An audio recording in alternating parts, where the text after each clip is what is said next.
Иртәнге сәгатьләргә булса да шөгендер төягән 100-гә якын машинаны шикәр заводының кагат карана кабул итәргә өлгергәннәр дә иде. Шимал кабул итү пункты җитәкчесе Светлана Моисеева сүзләренә караганда, машиналар көненә 280 рейс ясыйлар икән. Аны башлыча Сөләйманов крестьян фермер хуҗалыгы Южная агрофермасы җәмгыяте Аксу агро хуҗалыкларына китерәләр. Әлеге хуҗалыклар көненә бирегә 1100-1200 тонна шөгендер тапшыралар. Сначала заготовки сахарной свеклы. Сезон башланганнан бирле 51800 тонна шимал кабул иттек. Шуның 43000 тоннасын эшкәрттек. Кагат карында бүгенге көнгә 8300 тонна шөгендер бар. Шикәрлеге сезон башланганда 5,9% иде. Хәзер 16,2% тәшкил итә. Пычрактылыгы 0,2%. Шималны кабул итәргә тотынганчы кагат карында ремонт эшләре башкарганнар, 200 метр тимер лотоклар, үлчәүне ясаганнар, өлешчә мәйданчыкны бетонлаганнар, санитар үткәреп тору куйганнар, чокырларны төзекләндергәннәр. Эш монда 2 сменада оештырылган. Көненә 3400 тонна шимал кабул итәләр. Быел шөгендер кырдан чиста китерелә, ди Светлана Моисеева.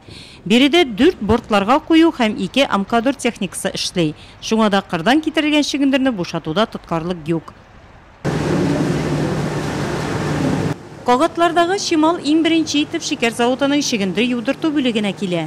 Оператор Татьяна Иванова өчен бу күнегелгән эш. Чөнки заводта иң узак хезмәт куючы тәҗрибәле эшчеләрдән санала ул. С каждым годом становится лучше работать. Елның-елы эшләргә әйбәт була бара, технологияләр дә үзгәреп тора. Мин шөгендерне кабул итәм, юдыртам. Промываю, споласкиваю и отправляю дальше. В этом году была продолжена реконструкция нашего сахарного завода. Быел шикәр заводында реконструкция эшләре дәвам итте. Шөгендерне бирү тракты буенча, шулай ук шималны заводка бирү схемасы камилләштерелде. Шөгендерне агым буйлап китерү юллары төзекләндерелде. Аннан таш, сабакларны тотып калу юллары яңадан ясалды. Ул заводка килүче шималның сыйфатын күтәрергә ярдәм итә. Әгәр без бу кушылмаларны чистартсак, шуннан соңгы җиһазга эшләү җиңеләя. Шималны юалтуларсыз файдалану өчен завод җитәкчелеге яңа технологияләр кертергә омтыла. Быел заводның һәр станциясе автоматлаштырылган. Диффузия бүлегендә дә барлык эшләрне оператор компьютер ярдәмендә тикшереп тора. В диффузионном отделении тоже были сделаны большие ремонтные работы. Диффузия бүлегендә дә зур эшләр башкарылды. Диффузия аппараты ремонтлау тулысынча төгәлләнде. Диффузион сокны чыгару җылыткыч аппараты алмашынды. Ул суны бирү схемасына тоташтырылган. Диффузион аппаратка суны бирү схемасы да камилләштерелде. Фильтрлаштыру станциясендәге процессны күзәтеп торуда, хезмәт күрсәтү буенча киңәйтелгән программа нигезендә башкарыла.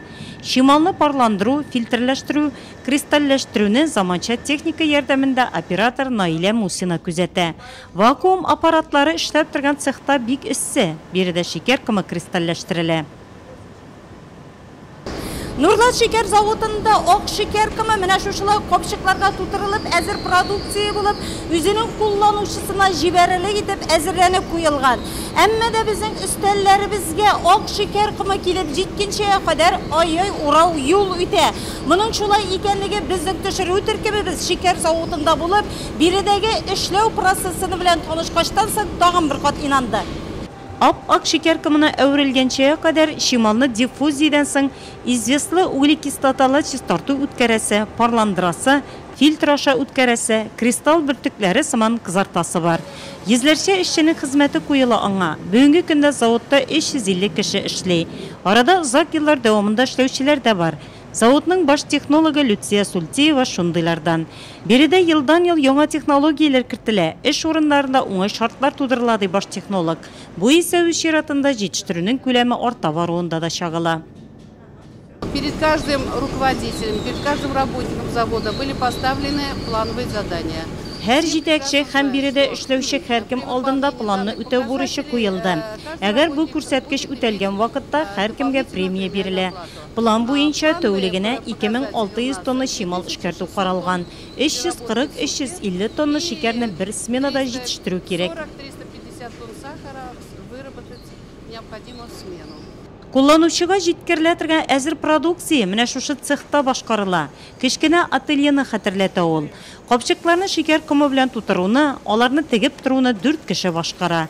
Эш сменага 12 кеше эшли биредә. Bir тәүлеккә 350 тонна шикәр кыма копчыкларга тутырыла һәм илебезнең төрле почмакларына озатыла. Җитештерелгән продукциягә сорау зур ди баш технолог Люция Султеева. Бу инде Нурлаш шикәренең элекеге даны акрынлап кайтарыла башлады дигән сүз. Ни дисәң дә, үзебезнеке тәмле дә, сыйфатлы да.